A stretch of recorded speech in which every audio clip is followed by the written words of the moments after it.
University of Nairobi olimala nenja Kenya School of Law nenyola admission yesenga wakili balanga bali advocate non mwaka kwa 2008.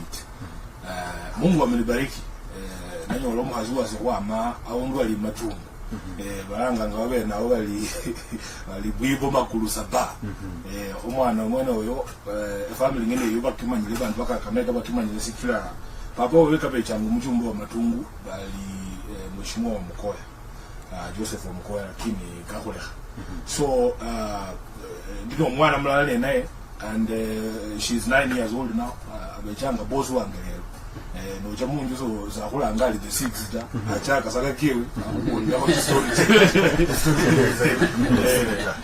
ambukani zaidi kwa historia wao na habari fulani ndio shule ya Kenya kuna nusu wa uongozi wa shamshauri kama ICG pamoja na chenda mtimbeka tofauti je Senator Edwin Sifuna anasinjira hapo 2027 na kuramsha mashine omanye wewe wacha kile nende speed ile yanga kisa ndio anaanza kuje pole pole mpaka kuelewa hapo no sikira holiday muna fasi no sikira no kere saba menyo bakeni kule ende bindu la kole kananga mukenya munumala sebenya biendele kukola katalo ne balalo manga bali they want a change bantu bala kubolela abantu wakende chimbeka chino cho sina ku ne kolose ne bamenywa mala the same story no cha Mombasa yeyo no cha Kilifi no wicha na Nakuru no wicha Bulyanhulu bantu balalo manga bali bindu sebi bila itawe sikila maisha kalume sana mala fwe nga viongozi kwenyulile mu nafasi ino mala bantu balomanga bali enyonyo kunenyanga mukole ko bindu tofauti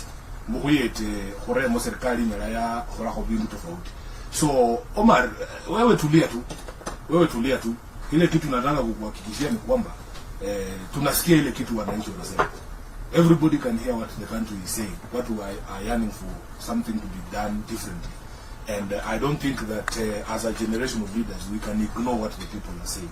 So kunanyanga kusukume movement yefu ino bali linda mwananchi mpaka ebe munafasi nyo yaba consequential na mwenye ya determine bindu no rekere sabandu bakali they have been led down by the leaders bali mbunge bali mu national government bosibs aliyo umzali wase kwa mana akuru ali omusundi arelanga petition musene tulinyinga ma parere kindi juzi na alomali alinyanga wananchi babenende uwezo wa kulanga namwe ku recall president directly babene sikila almangali katiba yevo yaweelesha kama ne kubantu bali mbunge ku impeach president for instance lakini nalolela babunge bevo bano sabanyala bakhola impeachment ya president all khoyo notawe babona so almali mabunge bunge kefwe are let down to the people sibala kholanga ne bantu benyasa the county assemblies was ata chikaudi jijindi mbao zikole kananga lakini sibanyala ba impeach governor tasikira governor katila sa MCS boss babona so no requires throughout the country bandu balomanga bali lazima tubadilishe kitu mahali na sisi tunataka tusukume hii movement yetu ya linda mwananchi mpaka ifike mahali ambapo inaweza kuwa consequential tukisema tunatoa mgombezi wa urais na naibu wake tukue na uwezo wa kushinda huo uchaguzi na niliomba siku nyingine wakati wa interview nilikuwa tu hapa na wenzenu I think wa Egesa nikasema tumefanya mikutano kama 14 peke yake counties kama 14 peke yake counties zingine 33 hatujaenda na lazima uende ndio ujue kama kweli hii kitu ni kelele tu kwa kona moja ama inawezekana ya kwamba Wakenya watafunga mkono tuweze kutoa mgombezi wa rais. Unajua katiba inataka kwamba lazima upate 25% kwa kaunti gapi? Nusu kama 24. So Omar tulia tu. Waacha niende Turkana, waacha niende Mandera, waacha niende Garissa, waacha niende mpaka Tana River kule chini. Nikirudi hapa na nimemaliza hizo kaunti ya 47 nitakupatia jibu. Na mwami Sifuna labda ukishikilia tu hapo umejua sasa wewe kuwa Sifuna na kila mtu sasa anajiita Sifuna inakuwa sasa Sifuna si jina tu kwamba ni Edwin wa Kenya Sifuna inafaa sasa imekuwa ni falsafa labda sasa hii philosophy ya kuwa Sifuna ni nini what does it entail to be a Sifuna? Naam, unajua nyinyi najua mmefuatilia maisha yangu katika siasa na mnajua ni nini ambayo mimi nashikilia kama msingi wa siasa zangu. Msingi wa siasa zangu ni maadili, yaliomo katika katiba yetu. Kila wakati nikienda mahali najaribu kuwaelezea Wakenya kwamba ile manifesto ya serikali ambao Wakenya wanataka tayari iko kwenye katiba yetu. Najua huwa nasikia wengine wakisema wewe tuambie utatufanyia nini. Unajua tuna historia kama nchi. Kuna mahali tulitoka na Wakenya wakafika mahali mwaka wa 2010 wakasema kuna mambo ambayo tunataka kusimamisha na kuna mambo ambayo tunataka kuanza kuyafanya. Leo tu ukiangalia gazeti la Daily Nation kuna hadithi 4 pale ambazo ni za kuvunja moyo sana. Ya kwanza ambayo iko kwa headline inaonyesha wale polisi ambao walikuwa wanapiga watu wamevaa zile zinaitwaje zile wamejifunika sura, wanapiga tu wapiga kura ambao wamesimama kwa laini wanataka ku exercise haki yao ya kidemokrasia. Hiyo ndio hadithi ya kwanza. Hadithi ya pili ni Inspector General wa polisi alikuwa kotini jana mahakamani akiulizwa kuhusu vijana ambao walichukuliwa na polisi na hawajulikani mahali hawako. Ya tatu ni kesi ya Albert Ojwang imeanza. Ile kusikizwa kwa kesi wa Albert Ojwang. Unakumbuka Albert Ojwang alichukuliwa na polisi kutoka kule Homa Bay na kuwao katika kituo cha Central Police hapa. So ukienda katika katiba yetu, katiba inazungumzia pale kwa preamble inasema kuna maadili 6 muhimu ambayo serikali lazima ifuate. Lazima kila kitu unafanya, whether ni kujenga barabara ama stadium, lazima ifanywe katika hiyo frame ya hiyo maadili 6, ikiwemo demokrasia. Hii demokrasia si kitu cha kuchezea bwana. Si kitu cha kuchezea na ina misingi yake. Kwa mfano tuwe na uhuru wa kusema, si ati ukienda kwa Facebook ama Twitter uandike kitu ati unakujua na polisi vile Albert amekujiwa. Sisi mimi nimezaliwa mwaka wa 82 na hapo ndio Moi alikuwa ameanza kuwa Moi. Maisha yetu yote tumekuwa tukiona vile ambavyo serikali ya KANU ilikuwa ina terrorize watu. Wale wanajua Kitinda, pahali Kitinda iko. Hiyo kijiji inaitwa Kitinda. Tunakuanga na mteremko ukitoka hapo Msikoma. Kwa hii barabara inakuja inaitwa C41 yenye Ruto anadanganyanga kila siku atamaliza na hajamaliza. So hiyo mteremko ukikuja kabla ufike hapo kwa mtu inaitwa Halaba. Tulikuwa tunasikianga Land Rover ya DC na ya polisi. Unaisikia ikiwa Msikoma because those days in the village it was very quiet. Unaona baba yako anatoroka anaingia kwa mlio. Hajafanya kitu, hajafanya makosa yote, lakini hao jamaa wakikupata hapo wanakuchukua na they don't have to explain anything. Hiyo ndio historia yetu. Tumefika mahali ambapo tuna uhuru wa utangazaji kama hii. Bwana, wakati huo ungekaa wapi KBC tunasema ati Moi must go? Wapi? Si tulikuwa tunaona news kwanza inaanza na mtukufu rais. Uso yake kwanza hapo dakika 5 muiangalie. Mtukufu rais leo alikuwa katika kanisa la AIC kule Kipkelion. Hiyo ndio ilikuwa maisha yetu. Citizen TV ilikuwa wapi? Kwanza ukizungumza na mwanzilishi wa hii Citizen TV, ile shida alipitia kuanzisha hili shirika wakati wa serikali ya KANU. Ilikuwa ni vita kila siku, mitambo yake ilikuwa inachukuliwa, wanaenda kotini. Sasa tumefika nafasi kama hii ya uhuru. Ndio maana tukizungumzia hii maadili, tuna historia na hatutaki kurudi pale nyuma ambapo tulikuwa. Na kuna uwezekano kwa sababu serikali ama hii demokrasia lazima ilindwe. Si ati kwa sababu tulipigana tukaipata ati hatuwezi rudi nyuma. Inawezekana turudi nyuma. Kuna maadili mengine yanaitwa zile haki za kibinadamu. Ni muhimu sana, ziko pale. Kuna ile inaitwa usawa. Hata katika ujenzi wa miundo misingi lazima kukuwe na usawa kwa sababu Omari, sisi wote tunalipa ushuru. Watu wa Vihiga wanalipa ushuru, watu wa Bungoma wanalipa ushuru. Si ati kwa sababu ati watu wa Vihiga wako na mtu mkubwa wa serikalini wapate barabara nyingi kushinda watu wa Busia wenye hawana mtu ndani ya serikali. Si ati kwa sababu Bungoma imetoa speaker ati utupate ujenzi wa barabara zaidi kushinda watu wa Kakamega wenye labda hawana speaker. Unanielewa? Hiyo maadili iko pale ndani. Ndio maana mimi ninavyofikiria, ndio maana watu wana identify na Sifuna. Kwa sababu sisi tunasema iwapo Linda Mwananchi itachukua usukani, kuna mambo ambayo lazima yasimame, yawache kufanyika. Nitakupa historia fupi tu ndio tufunge hiyo swali. Nimekuambia nimezaliwa 1982 wakati Moi alikuwa Moi. Mara yangu ya kwanza kupiga kura, sasa nimetimia umri wa kupiga kura. Ilikuwa mwaka 2002 na ndio tulikuwa tunasema sisi ndio hao majenzi tulisema tunatoa serikali ya KANU. Haiwezekani turudi kwa mambo kama hayo ambayo tulikuwa tunaona kitambo. So kuna kitu watu wanataka. Na nimewapa mfano nikawaambia dictator anaweza kujenga stadium. Moi ndiye alitujengea uwanja wa Kasarani, a very beautiful stadium wa All Africa Games miaka ya 80. Moi ndio mwenye kujenga hii Nyayo Stadium hii ambayo tuna FC watu tunaenda pale, lakini siku hizi unajua Goro ametulalia kidogo. But the point I am making is Usione mtu amekujengea kitu ukamshukuru ili hali yeye anafanya mambo mengine tofauti ambayo yanaturudisha nyuma. So dictator atakujengea stadium, mwana demokrasia pia anaweza jenga stadium kwa sababu, lakini kwa hao wawili kuna mmoja tu ambaye atalinda haki za kibinadamu, ambaye atalinda demokrasia, ambaye atalinda maisha ya wananchi, kwa sababu wengi wanataka nafasi ya kuishi ili waweze kujiendeleza wao wenyewe. Na ndio maana mimi kwa maoni yangu watu wanasema wao pia ni Sifuna. Na kwa hivyo wewe ukijita kama Sifuna lazima wewe ni mtu unafuatilia maadili, wewe unafuatilia haki na pia ni mtu correct. Yale maadili 6 yaliyomo pale, ikiwemo haki za kibinadamu, ikiwemo demokrasia, ikiwemo usawa, ikiwemo ile wanaita social justice ambayo yani inataka kwamba kuwe na ule mfumo ambao wale ambao traditionally wamefinyiliwa chini wainuliwe. Kuna kitu inaitwa utawala wa sheria.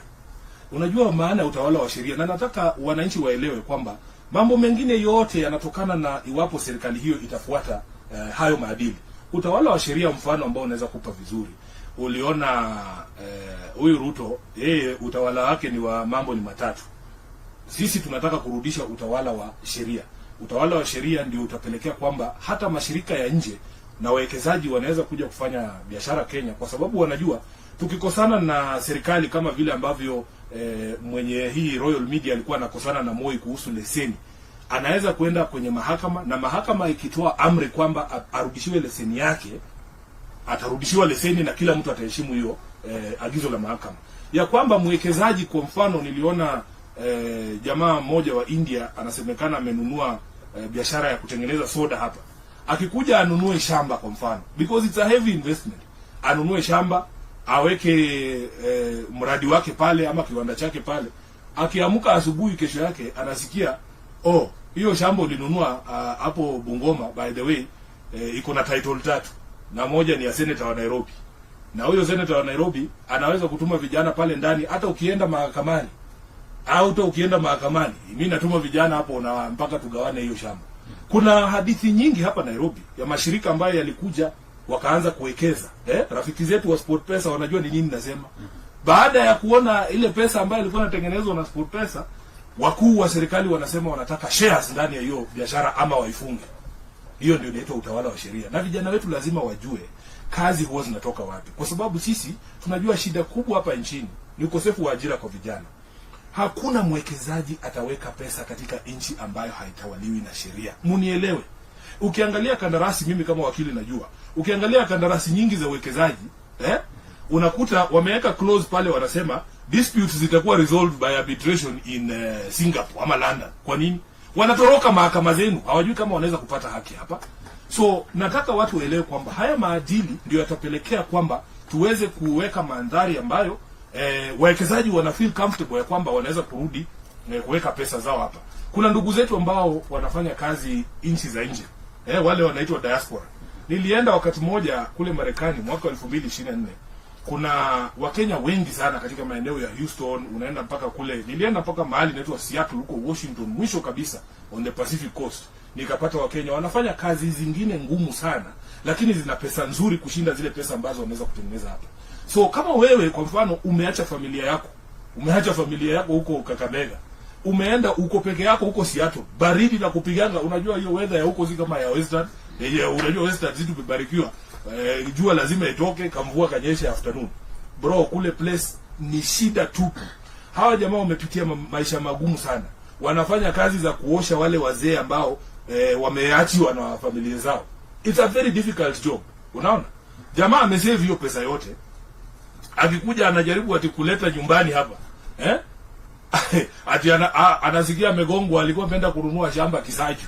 Anakuja anakuta title ya hiyo shamba inaonyesha hiyo shamba sio ya Kajiado, iko Nyeri. Ukienda huko Nyeri unaambiwa hiyo ni yako, kwa sababu ya ufisadi uliomo ndani ya serikali hii na mambo ya ardhi. So ndugu yangu, mimi nataka niwaambie serikali ambaye itarudisha nchi yetu kwa reli ya maadili, Wakenya wataishi kwa furaha, kwa sababu mambo haya yote yanaambatana na hayo maadili na ya mengine yatafuata.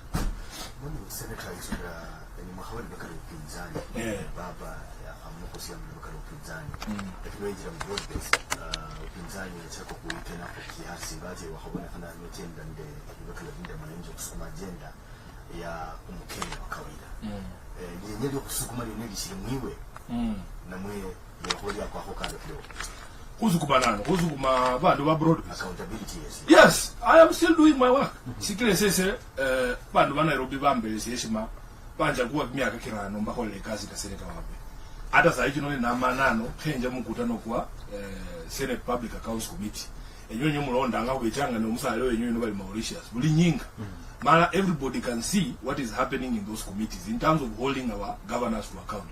Sibenyanga khulume bintu binotawe ata governor Otichiro nabona juzi bamrera obali niyeka ne patron muziyama ze ODM vika governor Otichiro kecha mbunge mwefomu mara kakubolera ali babukula chizingi chimilioni chirano baraho kupashi kubo uzana bali housewarming as speaker mara Otichiro yoyo he is my friend no horeba bintu bene besikira kumanyire hali niyo bantu befo babika bali 5 million shillings omwami inyala yakula kamalezi mara kwa Ramos bito chefwe mara nyonyo mbukule 5 million shillings mukule bash andizo mukulanga vuwezi wacha uzikira vuwezi kuvyanga usho angeita watu wote waviga waende hiyo bash housewarming bechanga omumu ne mara baloma balisifuna omubi mara babene bechanga ne baloma bintu bino okundi kenyo khaza kaho bolera ali kabukula yeshingi milioni 10 governor wa Embu arambashi yezi ya boda mara anatoa kwa county industrial park project yenye ingekuja kusaidia vijana wapate kazi okundi kecha bali governor wa Tharaka Nithi ole kumubolera kuli umanye lechanga nende kama jibu kabwe niko baandike sikalira ryo auditor general akhureba lirebo ne wochip wamubola sakuli umwami so makosanisi wandike so mwene kangaliza makosanisi wandike. The answer was so bad Mr. Kalmari alikhele bikiyengo sanyala kasomara obwa ekopone kupana kulichise ndi chiche Bungoma kulichise ndi chiche Viga kulichise ndi chiche Kakamega. We want those people to be accountable. Governor wa Kakamega eruha angase kechanga mbungera. I don't remember the last time nabona governor wa Kakamega bali kechi the county public accounts committee mara nyola ngachisendi wabona. So I have to do my job. When we do this job, it is not personal.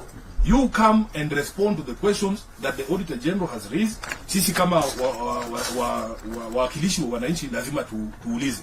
Governor wangu hapa Nairobi, na mnajua, alitoroka Senate mpaka tukaita Inspector General of Police amutafute amshike. Na yeye ule mwenzake wa Samburu. Unaona? Kwa sababu hawataki kuja kuwajibika mbele ya wananchi. Lakini uzuri ni kwamba wananchi wanajua kazi yetu sisi wote. Mmetuangalia hii miaka 4 yenye tumekuwa pale kwa Senate. Mnajua kazi ambayo Sifuna amefanya in terms of my oversight, in terms of my legislation, in terms of my representation of the people.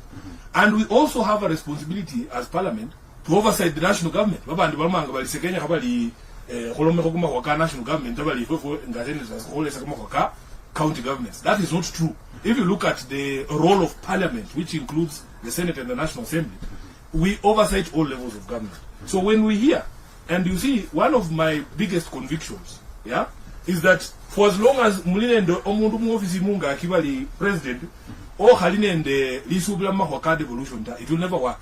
One of our biggest frustrations munga senators ibe changambo, no reba governor liswali, why has this project stalled? Why has this not been done?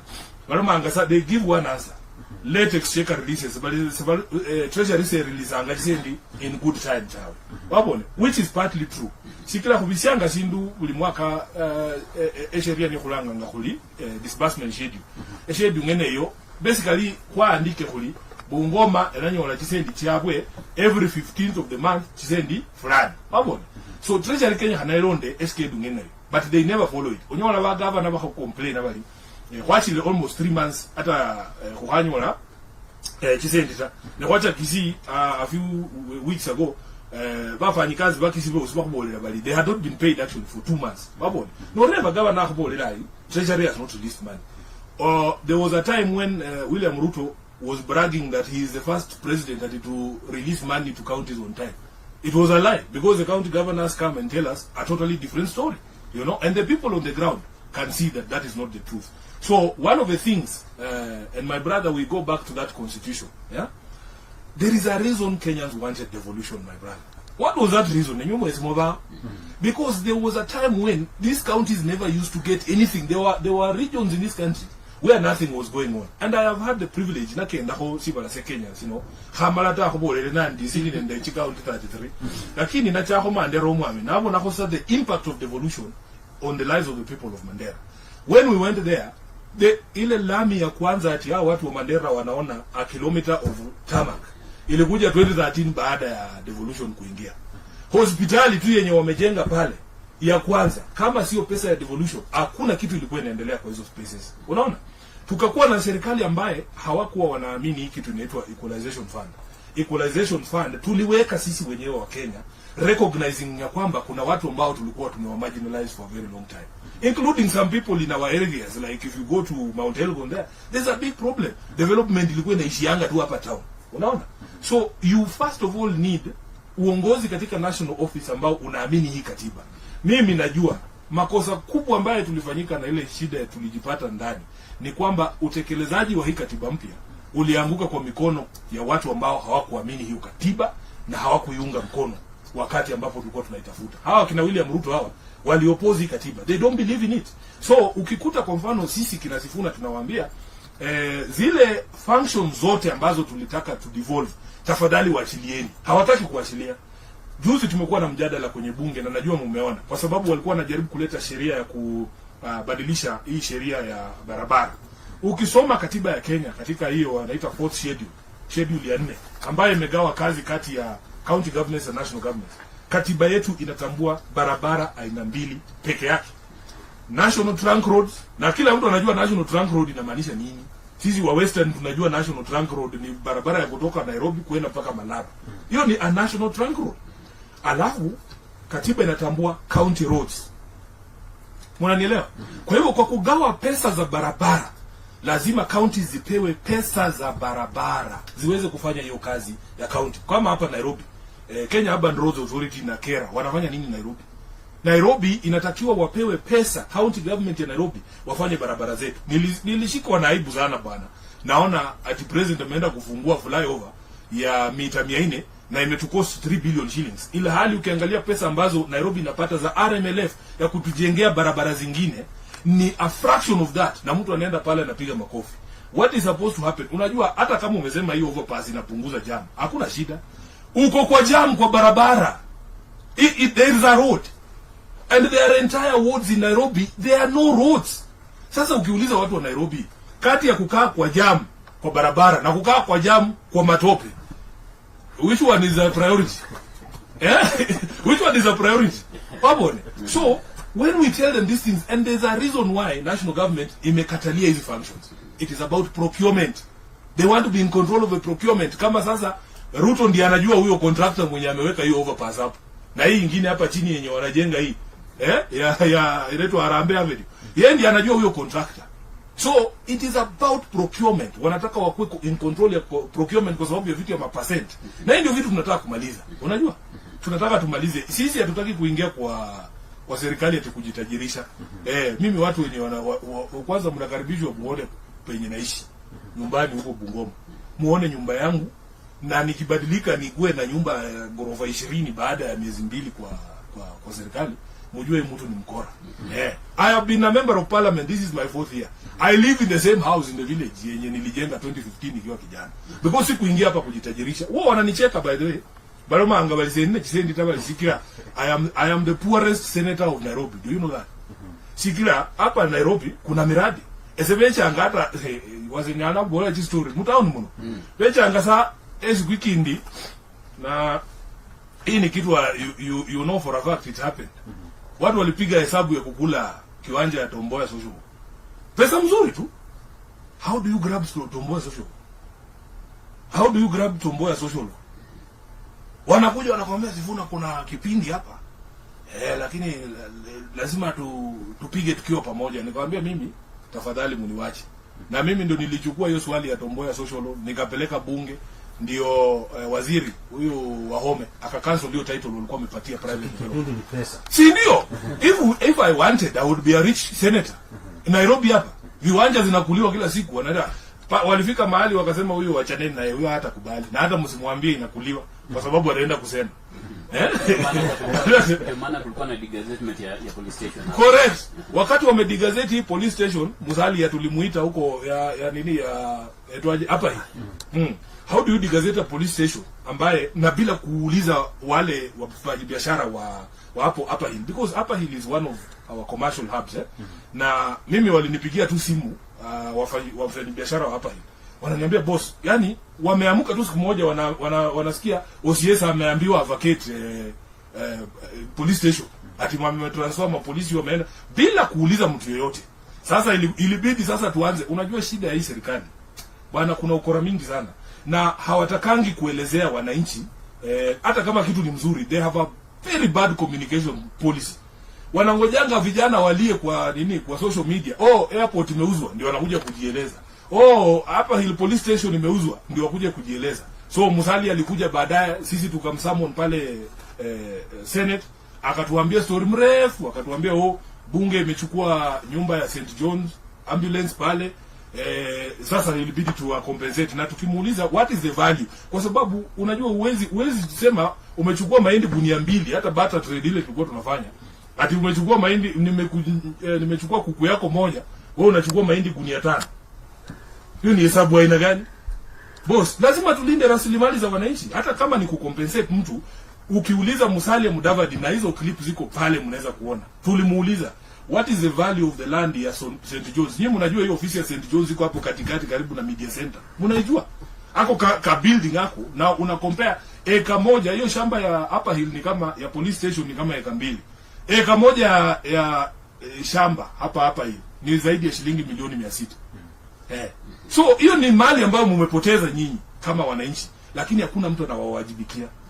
Sasa Omami, labda tukiuliza, kuna swali ulilihepa la nani kwamba utasimama kiti cha urais bado, na hapa nyuma ulisema kwamba it's from SG to HG to HE.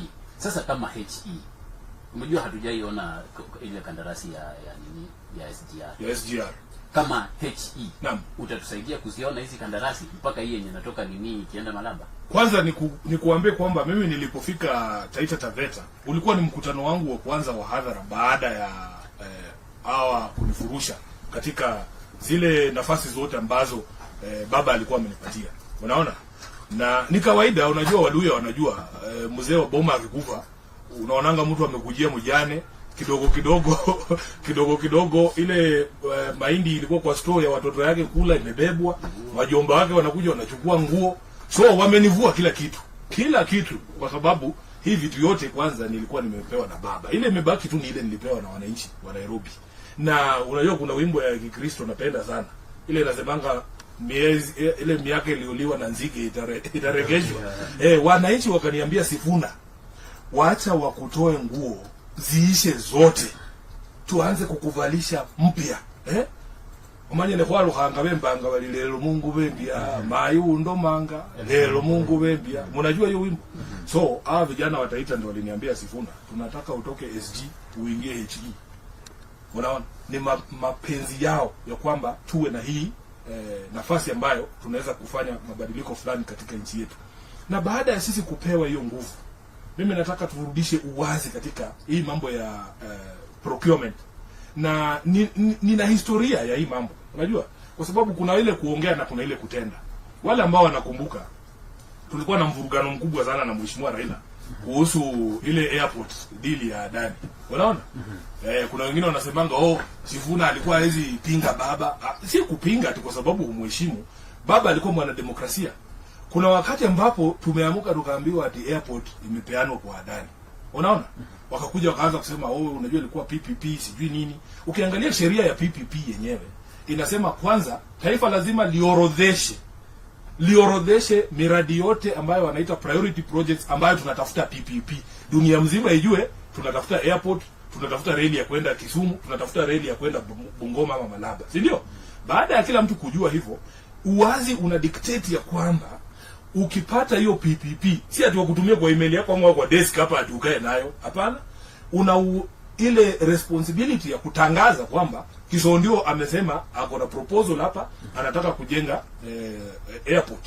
Na hii ndio proposal yake, and this is how it makes sense. Hiyo uwazi ni kitu ambayo tunataka katika public procurement ili tuweze kujua.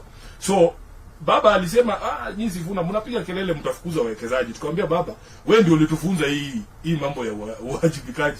You are the one who taught us that we need to live in a country that is transparent. So tukavurugana na yeye, hata alikuwa na jamii nyingi zingine anagonga meza, naambia Jacob, wacha tu hao watu wafanye the right thing. Alafu anakaa, after 2 weeks nikaona Mbadi amepublish new regulations na ziko pale, anaweka mpaka kwa gazeti, akasema going forward this is the regulations that are going to be followed when we do PPP projects. We are not supposed to hear it from a whistleblower. We are supposed to hear it from government that we have received a proposal. And true to form, we saw that for instance, when they were doing the PPP on electricity infrastructure, they put it in the newspapers. That is what we want. That's the country we want. Unaona? So mimi nina hiyo historia. Na nikiingia katika afisi ambayo wanataka kunipea hii, that is how we are going to run government. Ya kwamba kwanza kabisa kuwe na uwazi. Hatukatai, tunahitaji PPPs, lakini lazima zifanywe kwa uwazi. Na tena hiyo PPP lazima make sense. Wakati tumekaa tunasoma hiyo proposal ya Adani, mimi kama wewe unajua vizuri tunataka kuexpand airport. Nilitarajia kwamba kitu ya kwanza phase 1 unaanza na kujenga kwanza hiyo runway mpya ya kwanza ndio tujue uko serious. Phase 1 hawa jamaa ilikuwa kuchukua hii airport yetu mzee wakuwe managers, wafute watu kazi, waanze kucollect pesa ya parking. Hiyo ndio PPP. Tukamwambia hii ni ukora. Ukisoma ya Ketraco ile walikuwa wameleta ya kutengeneza infrastructure ya umeme, badala mtu akikuambia anakuja kutengeneza grid, national grid ya Kenya, na unajua kuna counties 13 ambazo ziko kwa grid. My expectation as a leader ni unaanza na hizo, unasema since independence there are 13 counties that are not on the grid. Now as a PPP, because we have one national grid, do you know how it feels for the people in Marsabit, for instance?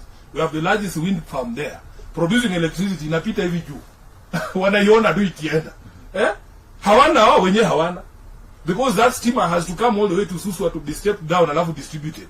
When it's being distributed, it doesn't go back to them. So we are saying if you want a PPP yenye ni serious, utaona mtu anakuambia phase 1 ni kuinclude wenzetu ambao hawako kwa grade kwanza.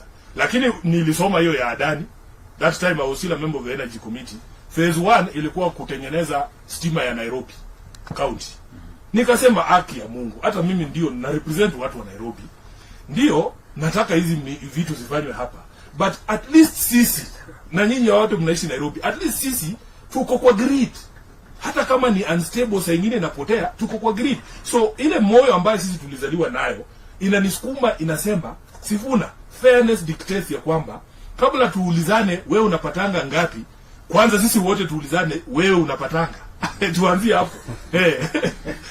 Tuanzie hapo kwanza. Wewe unyola ngana musi unyola ngata. Alafu uche unyola anga ching na mwe masaa ngapi? Yeah.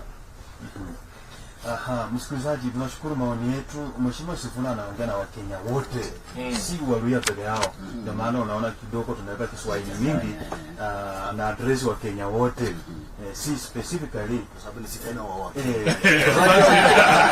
Kila mtu ni Sifuna. Asante. That is why tumeswitch kwa Kiswahili kwa mingi sana, ndio wasikilizaji wote waridhike. Wengi wamegoja kipindi hiki sana. Asante. Kwa hivyo thank you very much kwa haya maoni. Mheshimiwa Sifuna, kidogo tukirudi nyuma, magavana wanasema hawataki kufika mbele ya Seneti kwa sababu wanaharakishwa. Yes. Kuna witch hunt, kuna yani mumewakuja kabisa. Unasemaje? Kwanza unajua nimekuelezea kwamba hivi vikao vya bunge la Senate sio vikao vya siri. Kuna makamera jinsi ambavyo hii makamera iko hapa. Unaona? Number 2, sisi tunatumia documents mbili peke yake. Report ya Auditor General na majibu ya county government. Wakati wanakaa kutengeneza hiyo majibu, Sifuna hayuko hapo. Zini wao wenyewe wameandika. Hata wakati mwingine wao wanakuja tunawaambia tukianza mkutano, naambia governor, hii majibu ambayo umetuma hapa hatuoni umesign. Kwanza sign ndio tujue ni yako. Mumeona hii mambo ikifanyika. So katika kaunti zetu kuna changamoto. Kuna changamoto nyingi sana. Na lazima tuulize haya maswali kwa ajili ya wananchi wetu. Mimi jambo ambalo linanipa moyo ni kwa sababu huwa tunapata feedback kutoka kwa nchi nzima. Wakisikia tu governor wa Isiolo anakuja Senate, watu wa Isiolo, kwa sababu namba zetu unajua jenzi walisambaza. Kila mtu Kenya ako na namba ya Sifuna, sio siri. Unaona tu wamekutumia hapo, wanaambia Sifuna, wewe jamaa asikuje kukudanganya ati mochari iko sawa. Hii ndio the current state. Tulienda Busia kana Public Accounts Committee. Wakasema ukitoka hiyo hospitali tukaenda kuangalia stadium yao hapo. Uwanja walikuwa wamevurugana kidogo, ukuta imeangushwa chini, pesa imetumiwa lakini kiwanja hakijakamilika. Waliambia hawa wakazi wa Busia, hawa vijana wanajiita jobless. Wakaambia ama seneta wengine, endeni kwanza tunataka kuongea na Sifuna. Kuna vitu tunataka kumwambia. Wakazungumza kuhusu hali ilivyo katika hospitali ya Busia. Unajua one of the things yenye tuli notice na ukitaka kujua kuna shida mahali. Ukiingia katika public hospital, unaona vile una drive ukienda kwa gate ya hospitali ya Busia. On the left ni hospitali. On the right ni hizi pharmacies private kutoka juu mpaka chini. Ujue kuna shida pale. Kuna ufisadi inaendelea pale kuhakikisha kwamba either madawa ambayo yalifaa kuwa kwenye hospitali hayako ama yanaibiwa yanauzwa kwenye hizi private chemist, because where is that demand coming from? Ukiangalia state ya mortuary ya Busia tangu ilivyojengwa miaka ya sijui huko nyuma kabla hata nizaliwe, hivyo ndio iko, unaona. So ukienda kama mimi mwakilishi wa wananchi na nahitajika kuuliza haya maswali, nikiuliza Otuoma hiyo swali anasema ati ni witch hunt. Ni witch hunt aje? Si ukuje utuambie what challenges you're facing kwa upgrade hospitali. Ukuje utuambie kwa nini madawa haiko ndani ya hospitali na kwa nini hizi chemistry zote zimejaa hapa na za kina nani? Ukiongea na board of management wanasema Sifuna kuna vitu tutakwambia kwa siri. Kwa sababu if they tell you who the owners of those things are, unakuta ni management ya county wako hapo, management ya hospitali wako hapo. Lakini wakisema publicly wataandamwa, unaona? So when we do these meetings, it is not about witch hunt. We have real problems in our counties. We actually have real problems in our counties. Na kazi yetu sisi ni kuuliza haya maswali. Walijaribu kutuchafulia jina.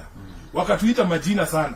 Haya, Senate Speaker wetu Kingi akawaambia tunawapa muda mlete hiyo ushahidi ya kwamba haya mambo ati mnanyanyaswa kwenye hizo makamati. Na nikasimama nikasema vile shida ambazo ziko kwa counties kwa mfano, hakuna senator ati ukitoa Sifuna kwa public accounts ati uweke mwingine, hakuna senator atanyamazia hiyo vitu. Kwa sababu ni maovu na kila mtu anaona haya mambo ni maovu, unaona? So wakapatiwa muda mpaka waleo walirudi wenyewe pole pole, wakaenda kuona speaker na uongozi wa bunge pale. Wakasema bana waacha basi tumalize hii maneno. Ati tutarudi kwa kwa hivyo vikao. Kwa sababu sisi pale Senate tulisema it is a constitutional imperative. Sio sisi tunasema. Na Sifuna will not always be the senator of Nairobi. There will be other senators, but you will still be required by the constitution to account for public money. So hiyo ilikuwa tu ni kelele. Kwanza it was an unconstitutional move kwa sababu you can't just say you are not going to appear. Number two, they have seen a lot of benefit has come from those sessions with the Public Accounts Committee. In our early years nakumbuka walikuwa wana complain ya kwamba shirika la KRA inawapiga penalty wakichelewa kuremit zile deductions za wafanyikazi, and yet treasury pia inachelewesha kuleta pesa ya kulipa hao wafanyikazi. Senate Public Accounts Committee ndio ilisaidia counties tukatoa hiyo kitu. Tumekuwa na mijadala mizuri sana pale kwa Senate. Kwa mfano, tuli-identify counties 13 ambazo tulikuwa tunataka tuwa boost kidogo. Tukawawekea pesa zaidi ili waweze kufanya maendeleo katika maeneo yao.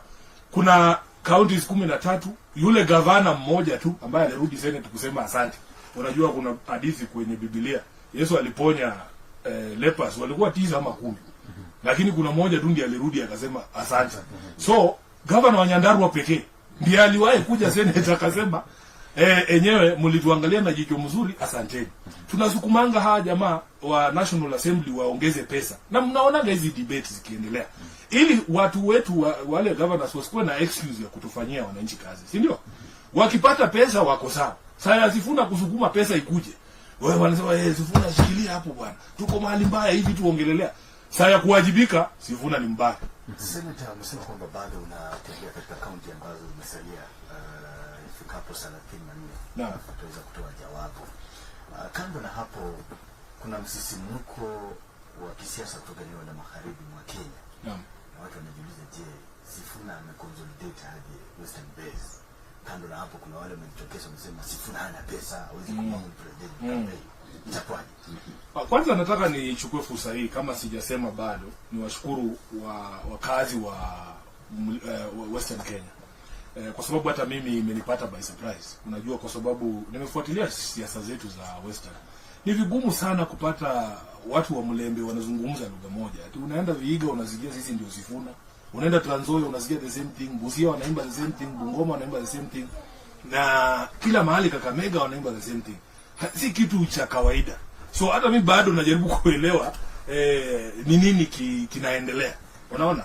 Na nataka niwashukuru kwa sababu wamenipa support, na hii muungano wetu ya Linda Mwananchi wametupa support sana. Unajua, wakati tulikuwa tunafanya mkutano wetu wa kwanza kule Busia, tulikuwa tumetishwa sana, wanasema wanatupangia magenge ya vijana, hatutaingia Busia. Watu wa Busia walijitokeza, wakashika doria wenyewe na wakahakikisha kwamba mkutano wetu umefanyika, na walitupokea kwa kishindo sana. Hakuna kitu kingine ndai watu wetu. Bana Bevwe, what you have done so far, I have nothing but, I don't know how I can say, gratitude. Yani I just say thank you for the overwhelming support that has come this instantaneously, and I personally, I would never have planned something like this.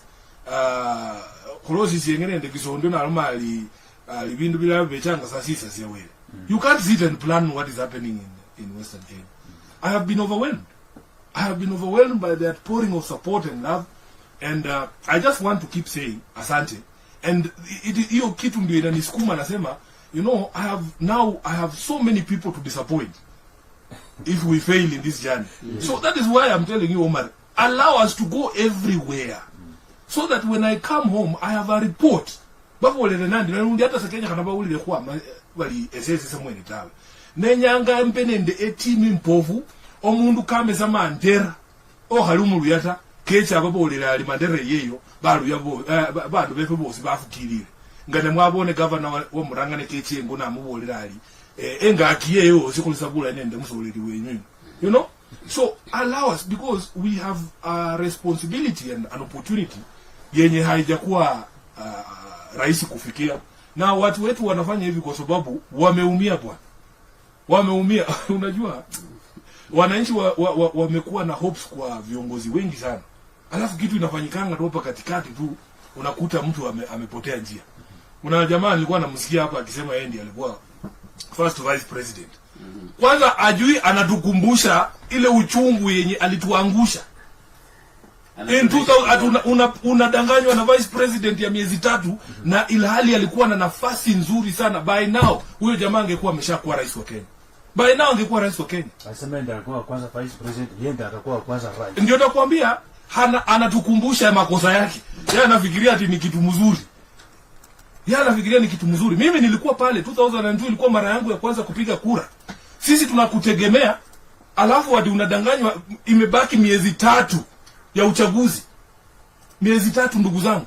Na tulikuwa tunaangalia kitu kubwa mbele. Jameni. Hiyo ndio unasimama unasema wewe ndio ulikuwa wa kwanza. Hiyo barabara kama ni ndio wanasema barabara, hiyo hatuendi sisi. Hiyo wanasema hatuna pesa. Watu wa Olkalao wamewaonyesha hiyo pesa yenu haitawasaidia. Pesa is not the answer. Sisi tutatembea tu vile tunatembeanga, Omar. Mimi za hizi niko tayari kuingia Trans Nzoia. Nahitaji nini kwenda Trans Nzoia? Bora mafuta ya gari ikuweko, napiga barabara naingia Kitale. Wananchi watatupokea pale. Tumepata support bwana. Tuko na pay bill number hapo kwa website yetu. Watu wanaekanga hapo pesa, tunalipa nayo DJ Spider, na tunalipa tent ile stage. Ni nini nyingine unahitaji? Unahitaji hiyo stage na kipaza sauti. Na watu ondokee, wasikuje kuvuruga mikutano yetu, kwa sababu sisi hatuvurugi mikutano yao. Wacha tupige sherehe yetu vile tulipiga sherehe yetu pale Voi. Tunatoka tunaenda, tunakuumiza nini? Hakuna. So wale ambao wanasema mambo ya pesa, unajua kama Mzee Atwoli alianza na kitu alikuwa anaita password. Alisema yeye ajindi yako na password ya uongozi ya Western. Niliuliza swali siku nyingine, so unataka kuniambia Atwoli amekuanga tu na hii password ametulia nayo? Mbona asipewe eta? Mbona hakupewa eta hiyo password? Tungekuwa tushaingia kwa Ikulu kitambo. Huyu Mudavadi angepewa hiyo password. Hata Raila si alikuwa shemeji ya Atwoli. Si mbona hakumpea hiyo password? 2022 tukitafuta kura, Atwoli alikuwa kwa presidential team, hata mikutano ya strategy ilikuwa inafanywa kwa boma yake kule Kajiado. Mbona hakupeana hiyo password? Sasa hii anasema yeye ndiye yako na 1 billion ile ati anaweza pea Sifuna. Mimi sitaki pesa yako mzee, tafadhali. I don't need that money. Wacha wananchi wanitumie hizo 10 bob zao zenye wanatuma sahi kwa M-Pesa zetu. Yani boss. Ya kama bale so mwami, I am telling you we are a different generation of leaders and we are going to do this politics differently. I would rather be indebted to 10 million Kenyans because they gave me 10 bob each than to one person who gave me 1 billion shillings. Because that's where the corruption begins. Kama unajua vizuri ati huyu jamaa mmoja ndiye alifinance, akikuja wewe ukikuwa president aseme hii reli badala iende Malaba pitisha kuisero hapo kwangu. Huwezi kataa. Yeah. Lakini kama ni hawa Kenya 10,000 milioni 10 walikutumia 10 bob, unajua uko na uwajibikaji kwa wao, sio kwa mabwanyenye hawa. Na ndio maana naomba wa Kenya, you need to free our politics from this dirty money. Kwa sababu wewe hiyo 1 billion kwanza umetoa wapi? Wafanyikazi wanalia kila mahali. How can the leader of wafanyikazi have 1 billion shillings to contribute to a campaign? Si hapo wafanyikazi wale wanalia. Wamenyanyaswa na hiyo. In fact angetuambia hiyo 1 billion anataka kuchukua kusubsidize mishahara ya wafanyikazi wale wanakatwa SHA. Wale wamekatwa na nini housing levy na vinya wananchi. Aseme hiyo 1 billion kwanza nataka kusema hapa saa hii. Atuoli chukua hiyo 1 billion yenye ulikuwa upe Sifuna. Rudishia wafanyikazi wapate kila mtu hata kama ni shilingi 10. Kuna wale ambao wanasema you are too young to be the president. The 6th vile wanasema. Unajua kwanza mimi mtu mzima tu bwana ya mtu miaka 44 na baba ya mtu. Unaniita mtoto. Bando wamechaga barie. Aya, number 2, it is the Kenyans who determine who they want in leadership. And we have seen for instance, unajua mtu alizimama akasema wewe Sifuna safari yako ni kama ya Obama. Obama alikuwa Senate miaka 2. Mimi nimefanya 4. I've done twice the amount of time in the Senate that Obama did. Unaona? Na wananchi wenyewe wakikubali kwa sababu umewapa sera zako na wameona kwamba unaweza kurudisha nchi katika maadili fulani na ndio wanataka, watakuinua wenyewe. Hivi viti vyote ni vya kupewa na wananchi. Number 2, hiyo experience wanazungumzia sio experience nzuri. Na sisi hatutaki kuleta experience ya ufisadi, experience ya kunyanyasa watu katika uongozi. Hapana. Tunataka tuwe na serikali ambayo ina understand kitu inaitwa meritocracy. Ukizungumza na wafanyikazi wengi katika serikali, bwana, watu wamevunjika moyo kwa sababu unakuta kwa mfano wale ambao ni professionals kwenye ministries hizi hawapewi nafasi ya kufanya kazi zao kwa sababu unakuta boss wake hata hajasomea hiyo taaluma, hiyo kazi ambayo ameambiwa afanye ama amepewa afanye, lakini kwa sababu yeye ni kutoka kwa jamii ya rais, anajua vizuri huyu jamaa hajui chochote, hajui chochote, lakini yeye ndio boss wake. Wamefinyiliwa sana. Sisi tunataka tulete uongozi ambayo si uongozi ya ujuaji. Usijifanye kama kiongozi kwamba wewe unajua kila kitu. Unaona? Kwa sababu kuna watu Kenya hii na nje za hii nchi yetu ambao wana taaluma, wanasaidia nchi zingine kusonga mbele. Kwa mfano, ukienda ati Nairobi hapa, kitu kama kufanya bus rapid transport imetushinda. Badala tujenge barabara dedicated ya basi kama vile tumeona Dar es Salaam, mwingine anaamka tu anasema tuchore line ya red kwa lane moja ya Thika Road. Ati itakuwa bus mass rapid transportation. Nimeenda Afrika Kusini, kuna kijana mdogo tena ni mbukuzu anaitwa Wafula. Unaenda nchi ya East London unakuta boardwalk hii wametengeneza karibu na